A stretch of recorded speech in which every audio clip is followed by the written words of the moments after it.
Chiefs go back to the primetime stage this week, but hosting Monday Night Football this time, as they'll host the Washington Commanders, who make their first visit to the Kingdom since 2017. But the Chiefs just might be the epitome right now of unselfishness and an example for all professional sports teams. Of course, Defending the Kingdom is always brought to you by your good friends at Ticketmaster. Reed Humphrey snaps it to Mahomes at his hip. Now Mahomes goes over the middle. Caught! Touchdown! Kansas City! Weapons everywhere! Hi, everyone. I'm Mitch Holthus, voice of the Chiefs, along with senior team reporter Matt McMullen. This is the Salute to Service game as the Chiefs will entertain the Commanders on Monday Night Football. The theme of this podcast will be unselfishness, to be unselfish.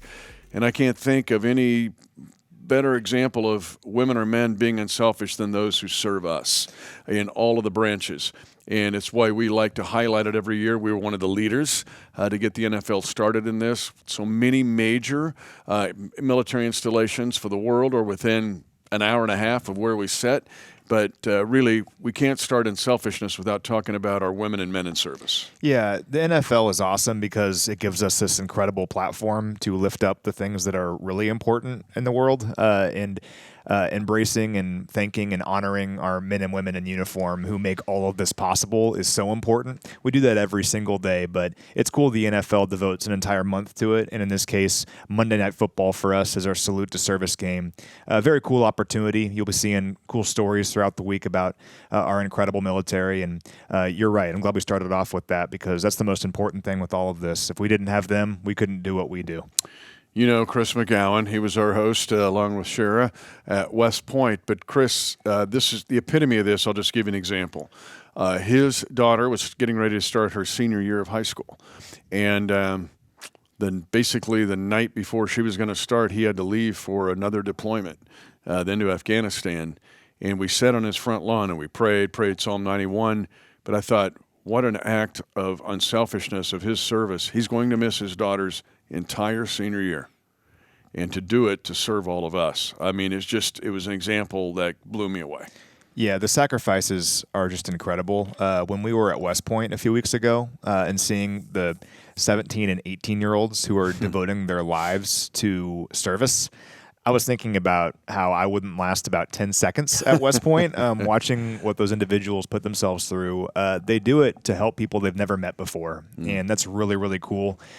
Something that like 1% of people are able to do and willing to do. And again, that was such a cool experience for us to kind of see that in person and to see the future generations of our military who are stepping forward to defend us so we can talk about football. I appreciate them. And I'm going to give a shout out here because I love the way our franchise dives into this and has for over a decade. Cale Kirby in our equipment department deserves big mention here because he, instead of just like getting NFL gear and, we'll put it on and we'll mention the military, Cale takes it to a whole nother level. For years and years and years, he's used his imagination, his research, and his passion. Like this year, it is the 250th anniversary of the Army, the Navy, and the Marines. Our guys are going to wear patches. The guys will choose what branch they want to wear in their Salute to Service warm-up. And so there are patches representing the United States Army, the United States Navy, and the Marine Corps. And so you'll see guys with different patches, and that's because of Cale. Cale's just he's amazing this, and every year kind of collaborate with him or at least just get his feeling. But his imagination in this has just been great. So, Cale, big props to you. And you are unselfish along with everybody else in that equipment department, but especially during Salute to Service Week. All right. Let's go around the world. We'll get in our unselfish time machine and zip around the earth. Let's do it. So I have 12 today. I feel like we had a few weeks there where I only had a couple, but I have 12 today, plus some announcements. Wiley. Yes, for Jared Wiley. Hopefully we see Jared later this year. We have a listener in New Smyrna Beach, Florida. Mm-hmm. Hopefully I pronounced that correctly. I listened to a YouTube video for the pronunciation. Looks like a beautiful place. We have a listener in Sofia, Bulgaria. Yeah. I think it's our first person in Bulgaria. They're originally from KCK, and they were in STM for 20 years, now in Bulgaria. Very cool. We have a listener in Columbia, Missouri. Represent. We have a listener in the 514. Montreal. Montreal. Yep. We've activated the 514. I think everyone in Montreal liked what they saw from the 514 on Sunday. You can join the Kingdom bandwagon. We heard from, both of us heard from Ross from Ayrshire, Scotland. Yep, via email. We've heard from Ross before, but this was a big weekend for him because he packed up his whole family in Scotland. They came over here to watch Chiefs and Raiders.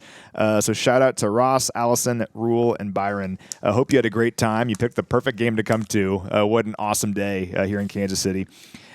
Zach is in Southern Oregon. His area code is 541. So kind of close if we just move them around a little bit. Hang in there, Zach. We might get to you. We might. Lee had a good point. He said, "Don't all Kansas Social Security numbers begin with 514?" Which I don't know the answer to that. Maybe they do. That would not be true, but that's okay. Let's just go ahead and think that if you want. Throw darts at the dartboard there. We appreciate it, Lee. Kimberly is in Reading, Pennsylvania. You'll like this one. Okay. I met Josh on the field on Sunday. He works game day security for us. So he went to Centralia High School, which you have a history with, obviously. In Kansas? Yeah. Oh, well, he had to remind me of that. The Panthers. Yep. Centralia Panthers. I know so many families in that area. Great high school football. And snapped the Smith Center winning streak, the right? 79-game winning streak. Sorry Longest to bring that up. Yeah, no, it's fumble in overtime. Well, but the top two running backs were hurt, but that's okay. We won't. No excuses. Way to go. Well, okay. Panthers. John Riggins' school, right? John Riggins went there. And he mentioned that to me. He also said, didn't Centralia beat Smith Center the last time too? So they have a winning streak. Yeah, it was a 40-mile-an-hour wind from the north. Not that I remember. Yeah. And they had like an 80-yard punt. They were down, kicking from their own end zone, and the ball went like this high above the ground. But way to go. Yep. Actually, Centralia, you're fueled by Corning. Corning Lions carry that team. That's a whole nother matter. Yep. Well, anyway, he brings all this up because he informed me that Axtell, you remember? Axtell Eagles. Yeah, so they had a 58-game winning streak that was snapped by last the Hanover weekend. Wildcats. Yep. So he thought that you would be interested in this. Obviously, you already know. Keep the 79-game. So another one is Andale down near Wichita. They had their streak broken 2 years ago. They were steamrolling toward the 79. The cool thing is, I love Axtell. It's a great area, great families there too, but the odometer goes to 0. Yeah. It goes so Smith Center still got the 79 there.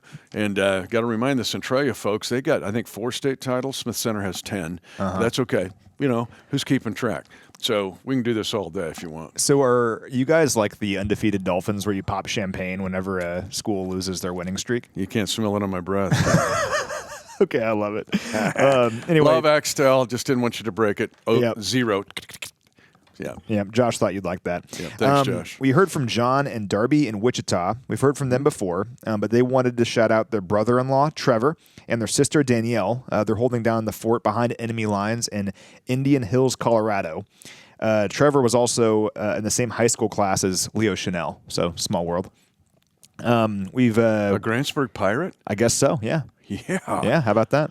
Love it. I love that it's the Grantsburg Pirates in the middle of what's the tie-in for the Pirates in Northwest Wisconsin? Yeah. Like, I suppose they have lakes, but are there pirates on lakes? Maybe I don't know. The St. Croix River. Yeah, we'll have to look into that. We've mentioned Larry from Delaware before, but we had a chance to actually meet Larry. So sometimes those that listen will come down in the front row in front of our pregame show on game day a couple hours before the game and say hi. And that was Larry this week. So great meeting you, Larry.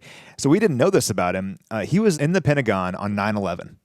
And he informed us of that and gave us these awesome coins kind of commemorating the incredible sacrifice by the first responders that day to save a bunch of lives at the Pentagon. So thank you, Larry. It was an honor to meet you. Thank you for giving these to us. This will be displayed proudly in our offices. So thank you, Larry. It was great meeting you. Then shout out to KK, Bryn, and Annabelle. Their parents, Matt and Megan, as well. They've been making us friendship bracelets over the last year or so. We've got a bunch of them over the last couple years, but based on the results from the game on Sunday, I don't think I can ever take this one off. So thank you, guys. I wore this the whole game, and it was just one of the most dominant performances in NFL history. So I'm going to keep this thing on for the rest of the season. Couple shout outs as well, and some news here. So Red Friday. Everyone, of course, knows about Red Friday. We have our flag right here. We are excited to announce that Red Friday flag sales raised $1 million for the Ronald McDonald House of Kansas City I mean, that's incredible. That is so cool. $1 million to help people that are going through the worst times in their life. And for people to go out to McDonald's or Hy-Vee and to buy some flags and show their support for the Chiefs and put them up in their house or wave them out in front or whatever, to put that money towards something that is so important, like helping these families that have children in the hospital, super, super cool. So $1 million going right back into our community. That's why this area is the absolute best. And with that in mind, this weekend is also our Toys for Tots game. So speaking of salute to service, right? Toys for Tots is a super cool program put on by the Marines where basically they take toys and gifts from people around the area, and they repurpose those for kids in need. You can help this out by either bringing new or unused toys to the game on Monday night. There'll be bins all around the stadium. Or check out chiefs.com/community/toys for tots, and there's all information on there. You can see kind of where the donation bins are. You can donate online if you'd like, and there's more information about where these toys are going. So chiefs.com/community/toys for tots. And that is my final announcement for today. And you'll see some of our players wearing the Marine 250-year commemoration patch. Some of our guys will be wearing United States Navy, same, and some wearing the United States Army patch. All right, I got a few around the world. Something has happened now, 3 straight home games, and I'm not making this up. This is not made up. I don't know if they're waiting for when I walk in the stadium. I get in about 5 hours before kickoff, okay? Yeah. And so there's a few people walking around the concourse. This has happened now 3 times in a row. Somebody from around the world is there. So this past game, waiting there from Schwarzenberg, Austria, Robert and Jasmine Metzler. Ooh, okay. And they're like, hey, like, hey, how's it going? You're that guy. You're that guy. You and Matt are those guys. And so shout out to the Austrians. But it's been 3 home games in a row. Wow. Somebody from a foreign country has been right there. Coincidence or not? Then around the world's really taken off. It's taken off. Then Steve Kolb, I was in the pro shop on Friday of last week. Steve Kolb from Buffalo was in there having the time of his life along with his family, Beth and Emily. They live in Buffalo, and they're ardent Chiefs fans, defending the Kingdom Defenders. And I thought, man, talk about behind enemy lines. They plant the flag every day in Buffalo. Do they have like a compound that they live within? I think so. I think they've got some of our military helping protect them. I don't know. Or maybe the barbed Canadian wire. It's anti-aircraft. I just found that awesome. And then same day, I walked 5 more feet, and Adam and Angel Sandoval from Pearland, Texas, were there. So we have this pilgrimage now of people that come from all over the world to come to home games. And another phenomenon that has happened now 3 weeks in a row has been German folk they stay over. The last 3 Chiefs Kingdom shows on Monday night or Tuesday night, depending on when the game is. It's always the night after a game. Last Monday night, we had 14 people from Germany. 14? From Cologne. I'm trying to think of all the communities. Near Cologne. It was amazing. So 14 Germans. There were like 8 the week before. They'll come to the game, and they stay for the Kingdom show and chop it up. Any Rhine Fire jerseys?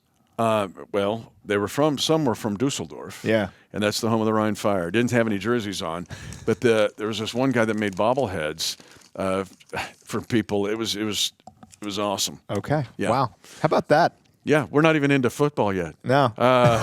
It's been like 17 minutes. That's okay. It's all good. We'll just mention this before we get to Xavier Worthy, and he's perfect because he's a great example of unselfishness. What we saw. Because you and I got asked on publicly and privately, and is it Reading, Pennsylvania, by the way?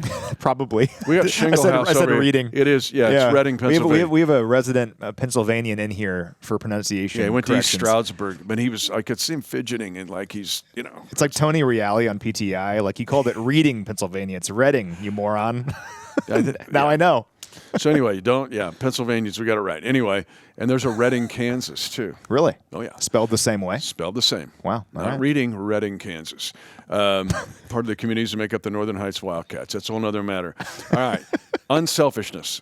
The win against the Raiders. There's so many storylines there. But to me, the biggest was 9 different players caught passes.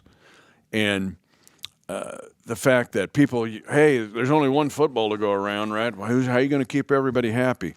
I don't think anybody was unhappy after the Raider game. Look at a fact like our guy like Tyquan Thornton had 1 target, 1 catch. Oh, it was 39 yards. Or Noah Gray, 1 target, 1 catch for 28 yards. And Xavier Worthy fits right in here because this is a guy on some other teams that may have, 10 targets. But in this, and he might have 10 against the Commanders. We don't know. But the fact that this team right now is so unselfish on all 3 phases is why we're focusing on this show with that. Because that is going to be a key to the rest of the season. Have you picked up on the everybody's got to eat thing? Oh, yeah. It's kind of bubbled up. This is cool. This is why Chiefs Kingdom is the best, because this started as a grassroots thing where I would just see it on Chiefs Twitter, people saying everybody's got to eat or EGE. And now we're seeing it come to fruition, and all the players have embraced it. And that's the best way to describe this receiver core right now, because they don't care who gets the ball. They just want to win. And when Hollywood catches the ball for a touchdown, everyone's excited for him. Or she, obviously, when he comes back after not having him for a calendar year. He has 2 touchdowns, 7 catches in that game against the Raiders. Everyone's fired up for him. But then Tyquan, keeps running these deep routes, opening things up for everyone underneath. Then he gets his 1 catch later in the game. Everyone's fired up for him. It's very cool. And think about, we have a lot of players in this receiver core that either at the pro level or the college level were at one point the guy on their offense, right? I mean, think about Hollywood Brown, a first-round pick, was the number 1 receiver in Baltimore for a number of years. Same thing in Arizona. Well, he is content being part of this core here with the Chiefs.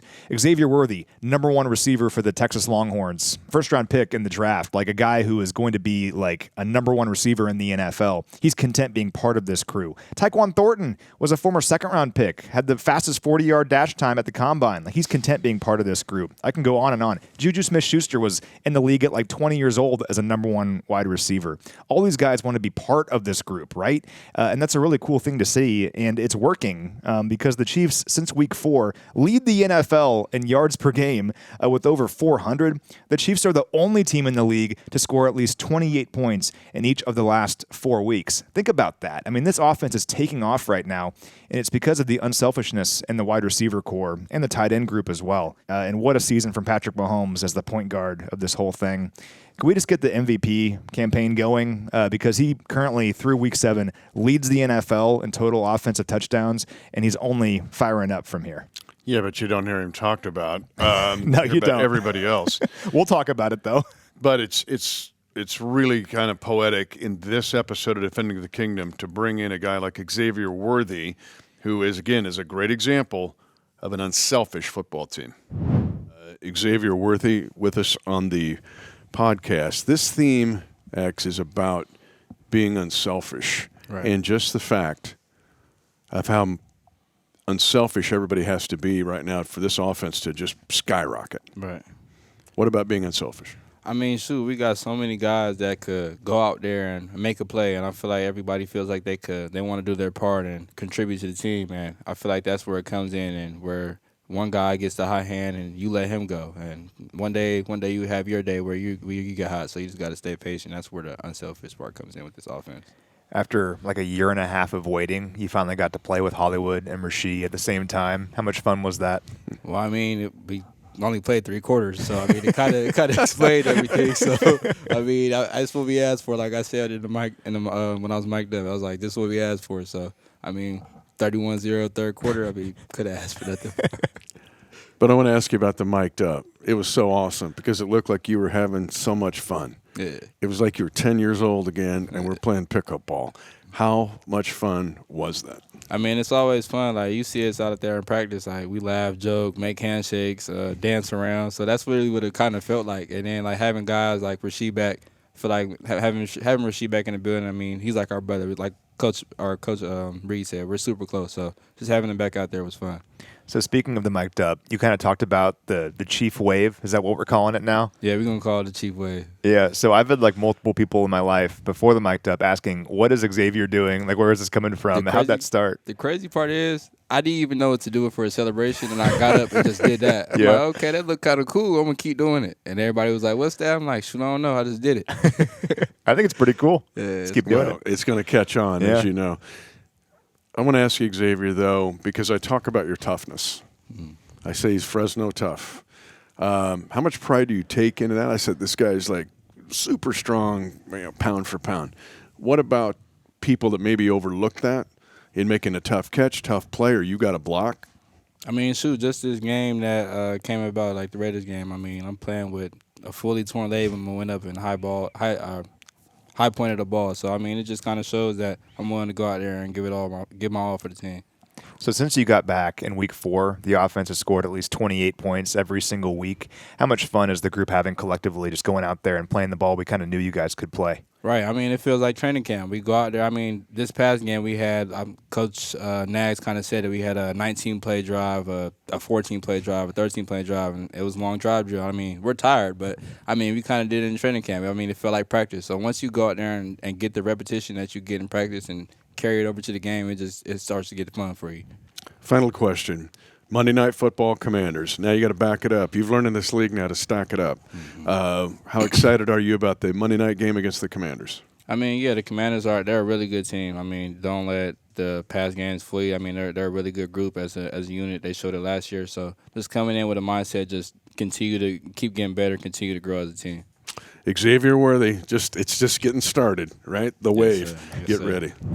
So, again, a shout-out there to Xavier, and, again, being unselfish. You mentioned Hollywood. He had 16 targets in week 1 in Brazil against the Chargers. He had 4 last week. But whoa. Those 4 resulted in 2 catches and a touchdown. As I said on the air, he's loving gargling the sweet nectar of the end zone. But I'm going to throw the running backs in here as well. Yeah. We can talk about the wide receivers and tight ends. Think about it. Kareem Hunt had 14 touches in the Baltimore game.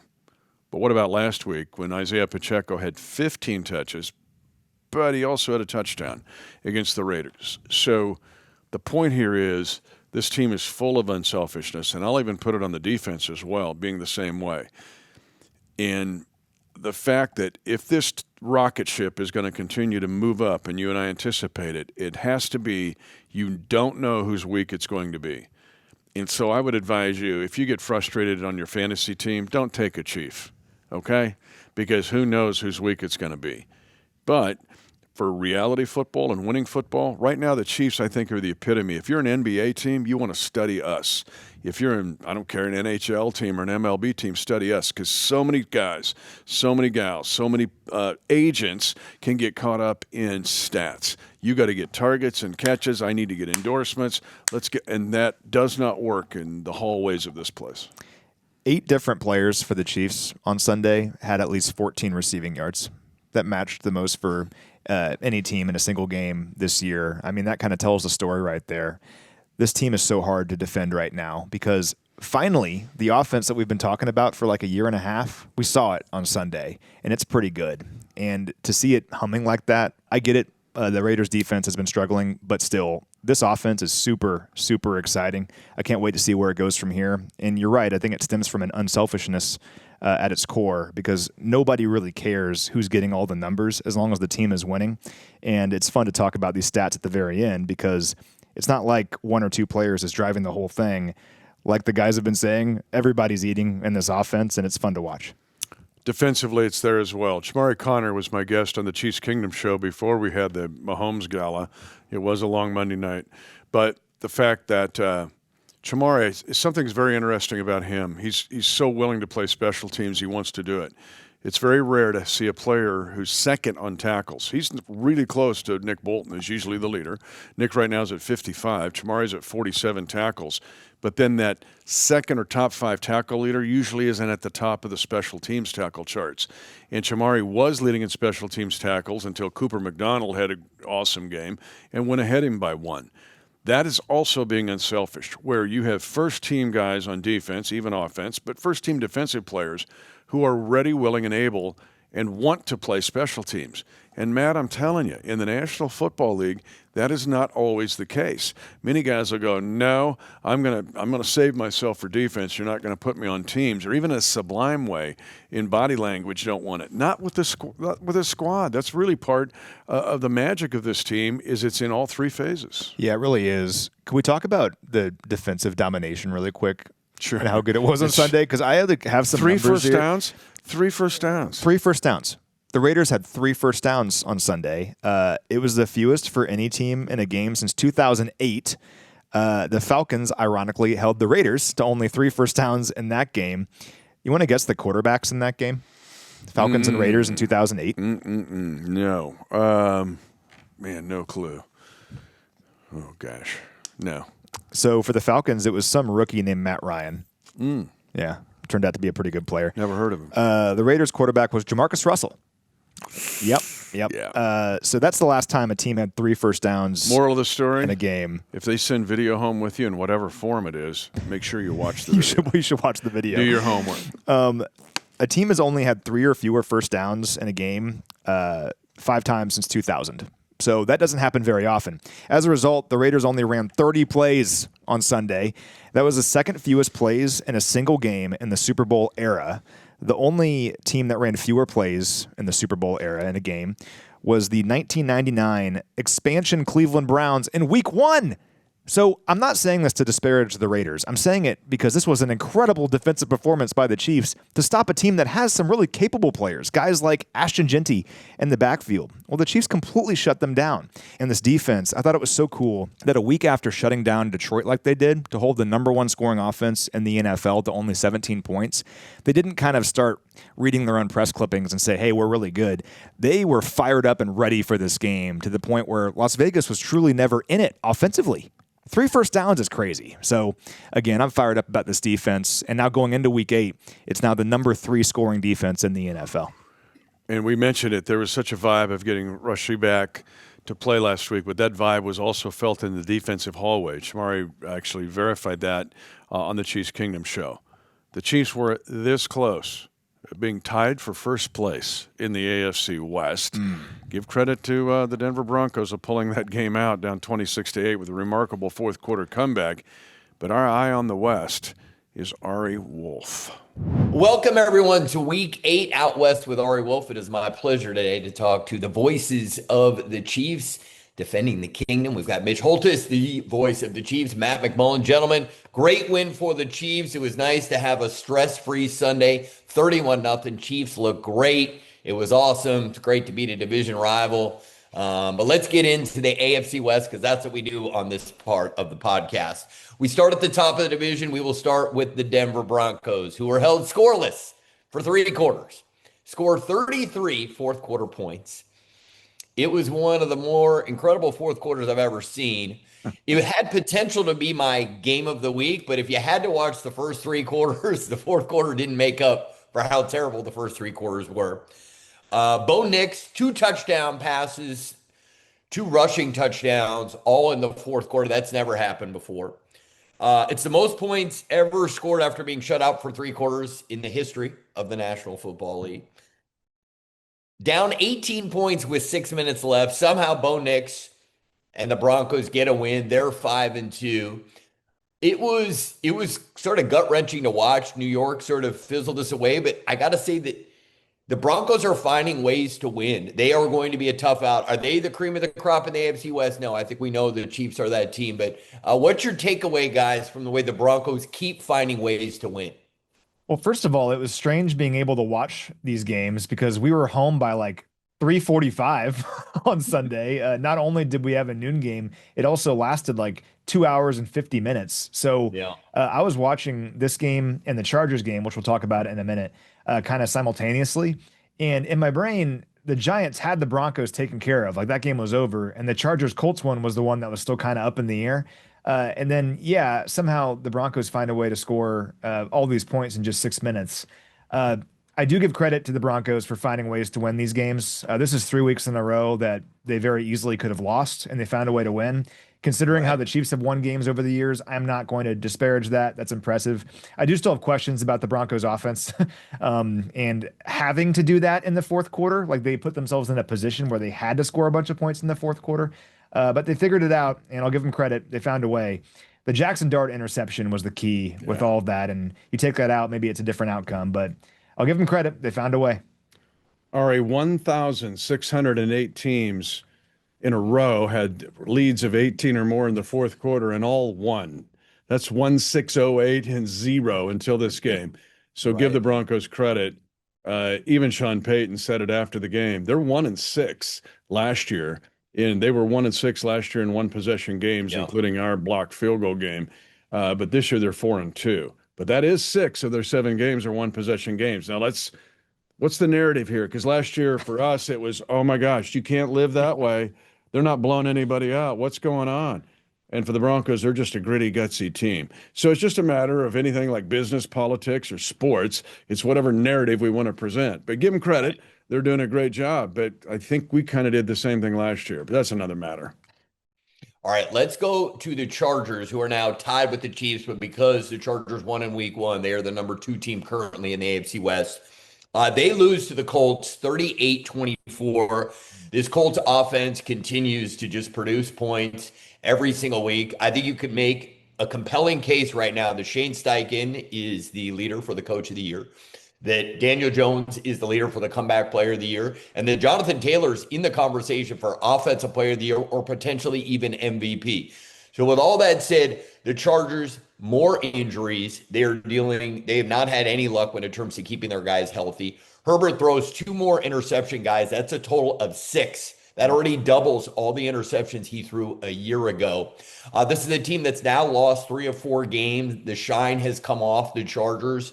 This is a team that really wants to run the ball under Harbaugh. They're throwing it a lot, but their offensive line's banged up. It appears the Chargers are going in the wrong direction. Matt, what was your takeaway from the Colts and the Chargers?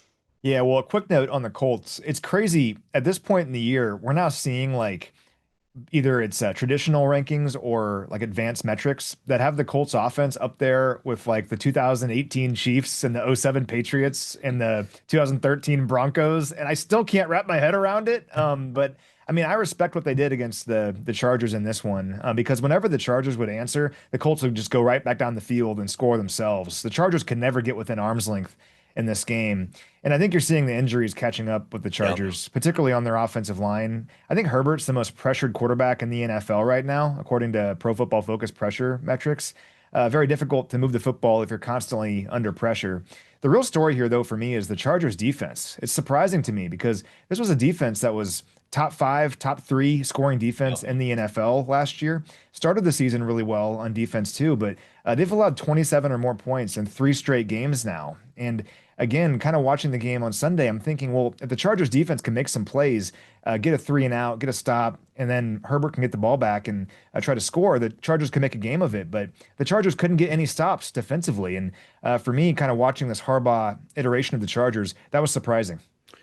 I feel like the Colts this year are this week's opponent that we've got. They're the Commanders of 24. Like they just burst onto the scene and like, wow, look at these guys. And I'm with Matt here. We can talk about Herbert. We can talk about being beat up on the offensive line. I think he's 2 games over 500 in his career. And that's something that has to be a long-term discussion that you don't hear, again, on narratives. But it's their defense. Now, their defense isn't completely healthy either, but they're getting run roughshod over and could not get a stop when they needed it. Some of that is the Colts, but how much of this is a mystery about the Chargers? You mentioned they have lost 3 of 4. Their only win, a 29-27 win over Miami. That's it. Or otherwise, they would have lost 4 in a row. So right now, the Chargers are trying to, put it together with gray tape and bubble gum and glue. Well, look, they've got to play Thursday night against a Minnesota team that, I want to bring up Carson Wentz because he was with the Chiefs last year as the backup. He was highly touted coming out of North Dakota State. The thing about Carson Wentz is he does so many things great, but he's just good enough to get you beat. He always makes a couple of just catastrophic mistakes. And I realized he was never really put in that position last year with the Chiefs, but you look back at all the stops where he's been, he shows flashes of brilliance. I think it makes a very compelling game for Thursday night. It feels like a must win for the Vikings and for the Chargers. We'll get to that in a moment when we get to that. But I just, the Carson Wentz thing is fascinating to me. And I know you guys got to know him a little bit last year. Last week's best game of the week, we had it all the way for me to Thursday night. Joe Flacco, Aaron Rodgers, the 240-plus guys. I mean, they balled out. It was a really entertaining game to watch, the back and forth. I know Cincinnati remains a threat when you think about Joe Burrow and if they can get into the postseason. They're the last team to beat the Chiefs in the AFC. So when I look at the Bengals with Joe Flacco, I got to say it was fun to watch. If you could take away worrying about what the Bengals might be in 3 months, it was just a really fun game to see these two 40-plus-year-old guys sling it around. I thought in particular, Flacco he kept it simple, right? I felt like it was like he got with a bunch of wide receivers. They were in a sandlot, and he's like, look, I've got the best wide receiver out here on the field. I'm just going to get him the football by any means possible. I thought it was a ton of fun to watch the back and forth 33-31. I assume because it was Thursday night, hopefully you guys weren't too busy. What did you guys think of the Thursday night game? Well, first of all, this is only your favorite game because you're like me. Matt's just so young and, tender. You loved it because you're going to the gym going, I still got it. I got next. You betcha. Right? And then with two torn Achilles, like 10 minutes later, you're like dragging yourself out of the gym. We all of us who are older, we're like celebrating this game of like, Yeah. hey, you can still quarterback a game when you're 43 years old. But that was somewhat comical, but those guys did ball out. We got to talk about Flacco here being able to be accurate and at the third level of that offense. Yes, they've got weapons. We know that with Higgins and Chase, but his accuracy, he just he's trying to, they're making up stuff in the offense. Like he doesn't have that playbook down memorized. So we got to give props here to Flacco and what he's doing with that team. I remember.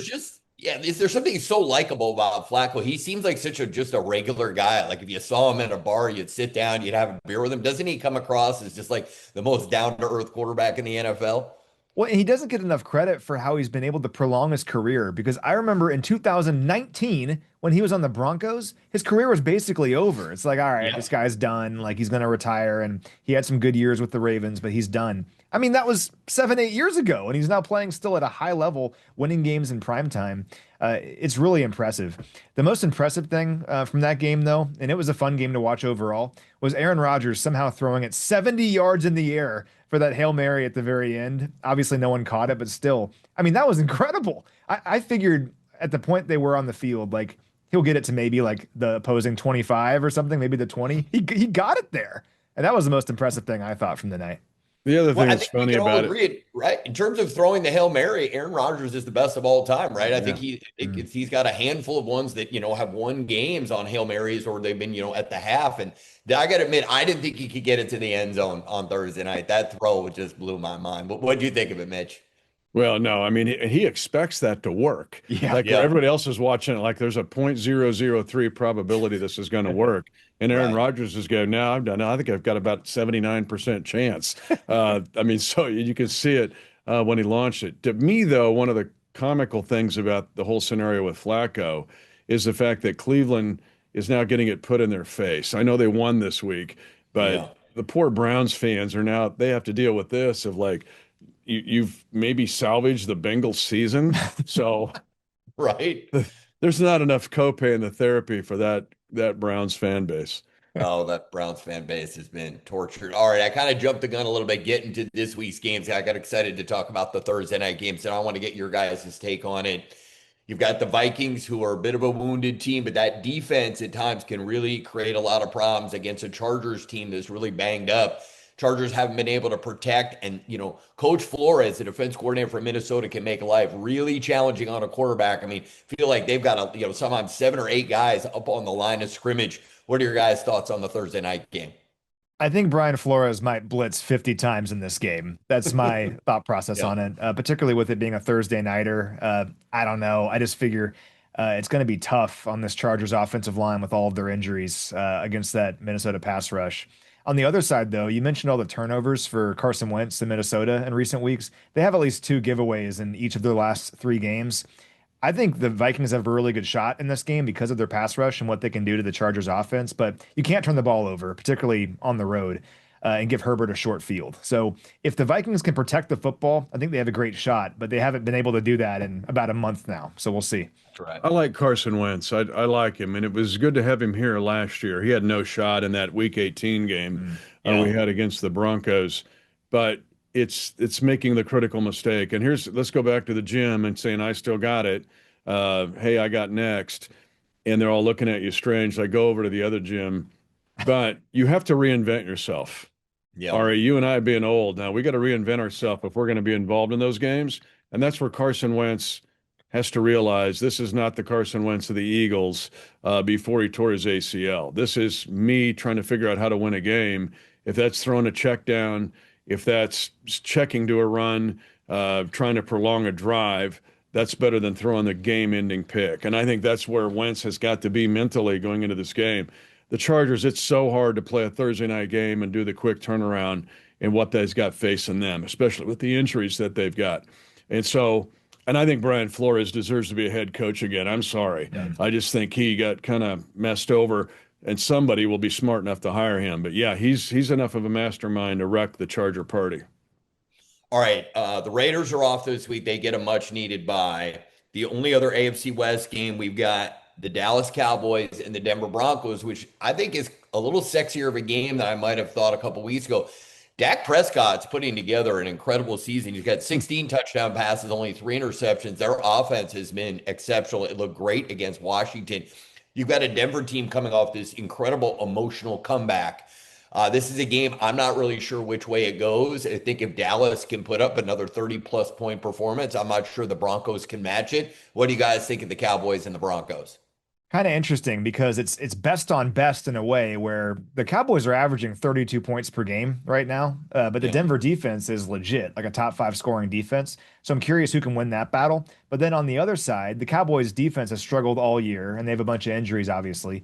And the Broncos offense has been struggling outside of some of these crazy fourth quarters that they've had. So something has to give on both sides there. I do think if the Broncos find themselves in another like hole in the second half or fourth quarter, this is the kind of team in Dallas where you can't just climb out of an 18-point deficit in 6 minutes because the Cowboys are going to score 30 points in the fourth quarter if they need to. They can move the ball really effectively, particularly now that they're getting healthy with their receivers. So if Denver can keep it close throughout, I do think the Broncos have a decent shot. But this is not a team in Dallas that I think the Broncos can pull one of these comebacks off against.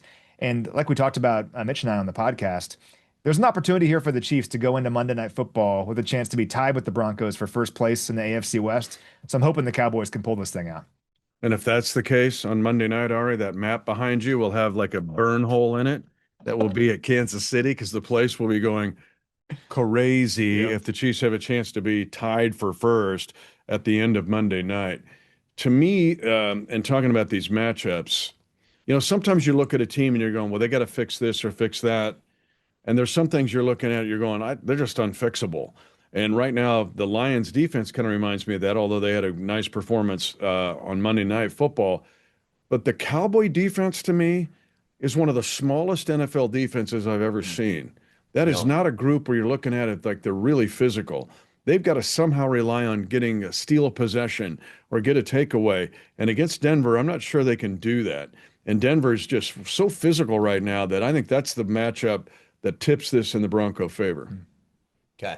All right. Let's go to what I think is potentially the most compelling game for next week. I don't know if it's going to turn into the best game. I think it's compelling. We've got the Green Bay Packers on Sunday night going to play the Pittsburgh Steelers. Now, look, if this game is at Lambeau and Aaron Rodgers was going back there to play, look, like there would be like a ratings bonanza.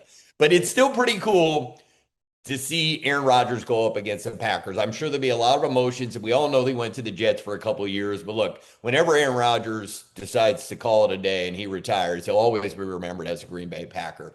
But the game also means a lot, right? I mean, the Steelers are sitting atop the AFC North. The Packers right now only have the one loss and the one tie. They could end up being the number 1 seed in the NFC. I think it's a compelling game. I sort of think the Packers are a better team, but the Steelers are at home. That place is going to be loud. It's going to be proud. Those, the yellow towels are going to be going, the terrible towels. What are your thoughts? Aaron Rodgers hosting his former team, the Packers, on Sunday Night Football. Well, from the Packers' perspective, the Packers began the year through the first 2 weeks looking like maybe the best team in football. And even though they've been finding ways to not necessarily lose a bunch of games in the time since then, I feel like they've been hanging on for dear life. I mean, that game against the Cardinals could have gone either way. That was a coin flip there at the end. So I'm curious if the Packers can go out there and put a dominant performance together. But the Steelers are playing good football too. I do wonder if Aaron Rodgers is going to throw the ball approximately 100 times in this game. I can't imagine he's going to hand it off too many times against the Packers. What do you think? What's equidistant between Green Bay and Pittsburgh? Is it like Kalamazoo, Michigan? Is that the house? map right there. So Yeah, there it is. Wait a minute, let me look. The It's very is that the handy for house? these things. That's the house where Aaron Rodgers was, I think, in Kalamazoo, Michigan, in the dark for like a month. Oh, The right. question is, Yeah. I think he'll go there this week and just be there until right before kickoff. He'll rappel from a helicopter down right at kickoff and like, let's go. Green Bay to me, I think it's also a contrast of the two divisions Yes. because we have no idea in the AFC North. You could have a 9-8, 10-7 division winner. And you mentioned earlier on about the Vikings needing to win. Yes, they do. Because now the NFC North looks different than what we thought it was going to be Right.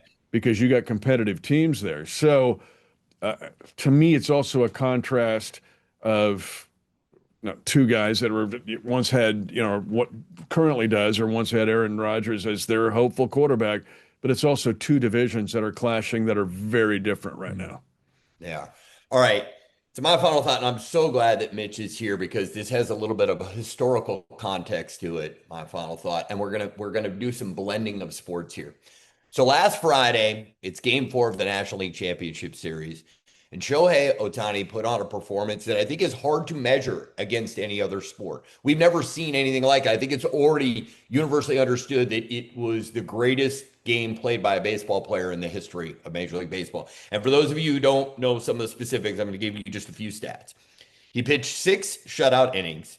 10 of his 18 outs he recorded were strikeouts. So that means the defense didn't have to make a play on 10 of those outs.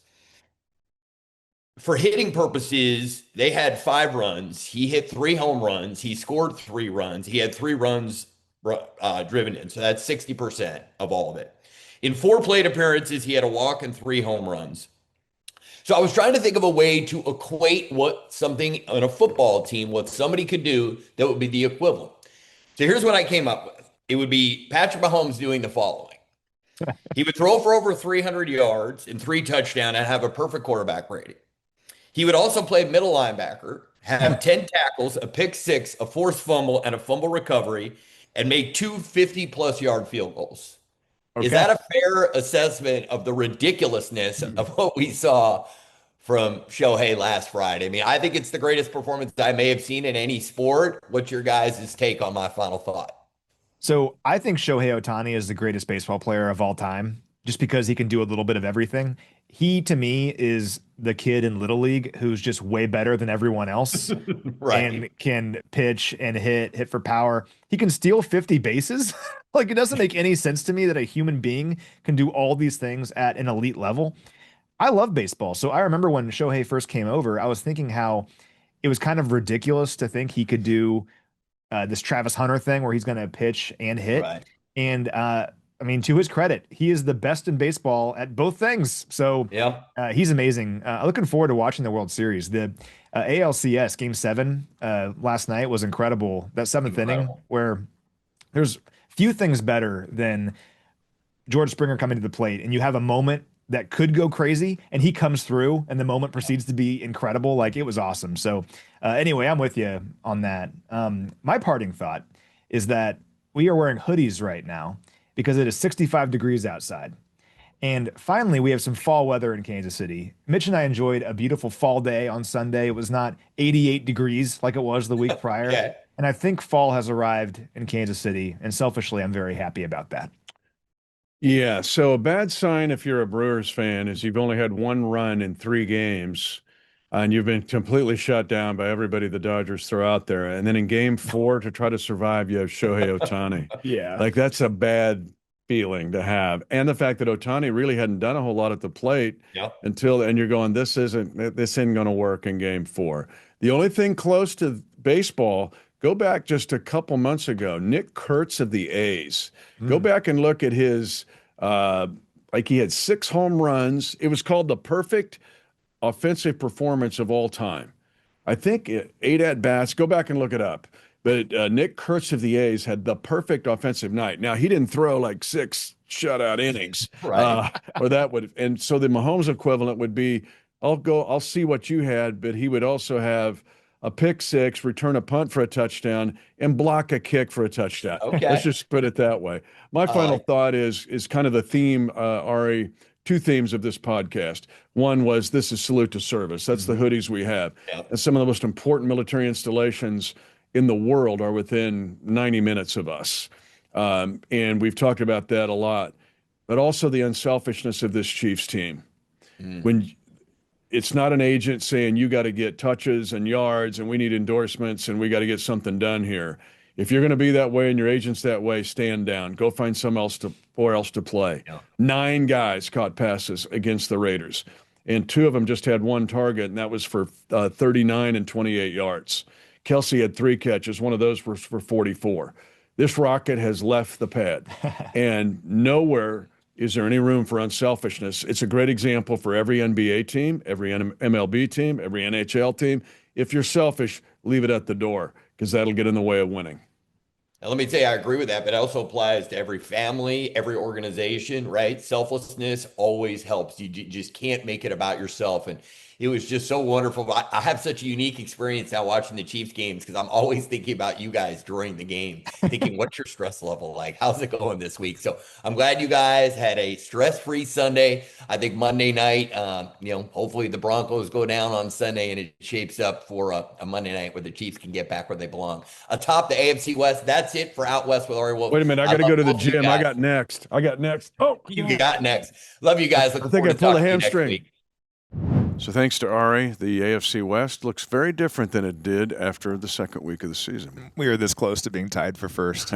But the exciting thing is, like we talked about, if some things can fall our way this weekend and the Chiefs can take care of business on Monday, we could be in first place this time next week. I'd like that plan. But to do that, it's beating the Washington Commanders. Really, I use Mercurial a lot, but this team, in the context of looking at the 3 and 4 Commanders in 2025, and it's really been about injuries, a plethora of injuries and turnovers. They're -5 in the giveaway takeaway margin.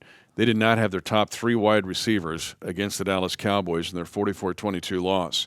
But I looked at this year in context of last year. If you look at last year, they were top 5 in most offensive categories. If you look at the Commanders a year ago, they were 3rd in rushing, 5th in scoring. Now, they're still running the ball. They're number 1 in the league in runs of 10-plus yards. But this is a Commander team that is just missing a bunch of guys. We don't know if they're going to have Jaden Daniels or not. We don't know if they're going to have Deebo Samuel or not. Austin Eckler's already out. Guys that they've been counting on are not there. They also went out thinking they were so close, 12-5 last year, right? They get all the way to the NFC Championship game and give up 55 points to the Eagles. But they went all in the offseason. They signed like over a dozen free agents. And now here they are. But really an interesting study for this Commander team, which still has weapons and they're dangerous. Yeah, really interesting team here because, like you laid out, this is a group that went 12-5 last season, went all the way to the NFC Championship game, and really kind of were a big surprise, and they were fun and exciting. I remember that game against the Bengals on Monday Night Football last year. That was kind of like their announcement to the world, like, we're here. This isn't your same old Commanders or Washington football team. And, with teams like that, the most difficult thing to do is to follow it up the next year where you're expected to win. And they've had a lot of adversity this year. You mentioned the injuries. We don't know if some of their top playmakers are going to play in this game, and they've missed them quite a bit. I mean, Daniels has already missed 2 games this year with a separate injury to his knee on the other leg. They lose Dorrance Armstrong to a ACL injury on Sunday against the Cowboys. Former KU Jayhawk. Yeah, he leads this team in sacks and pressures. They're not going to have him the rest of the year. So lots of injuries. It's been difficult. And it's tough, too, because this team in so many ways was like hyper efficient last year on offense. And part of that is Jaden Daniels is so lethal with his legs. He was second to only Lamar Jackson in terms of rushing by a quarterback last year. Well, when you have a knee injury, you have a hamstring injury, you can't quite be as dynamic as a quarterback in terms of running the football, and that changes things with their offense. So they can still move the ball. We've seen that this year.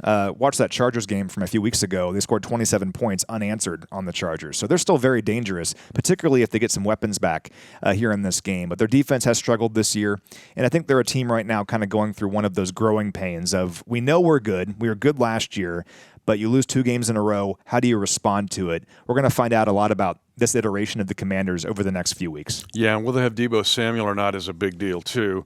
McLaurin, he had his contract issues, then he gets hurt. I mean, that's just been that way for Washington. But we can't sit here and not be where we were at 0-2 thinking, all right, we got a chance to put this together, piece it back, and not respect the Commanders feeling that same way right Sure. No, So- absolutely. I mean, this is a team that has good leadership, I think. I think Dan Quinn's an awesome leader. I mean, he turned that thing around last year, right? So they do have a great infrastructure, and they have good players. Just a matter of kind of turning the page and figuring it out. It's tough when you have injuries like this, and when your team's built around a handful of players and you lose them early in the year, it's difficult. But we've dealt with that too. We know what it's like. To the Chiefs' credit, they've found a way to kind of get over that hump. Can't let the Commanders do that on Monday. Yeah, it's weird. They're last in the league and only having 7 points on first offensive possessions. And last year they were tied with the Chiefs at top 7 in the league. But whether it's the first offensive possession, defensive possession, or throughout the whole game, I don't care what sport you're in professional sports or any level. Usually, if it's talented enough, the most unselfish team will win.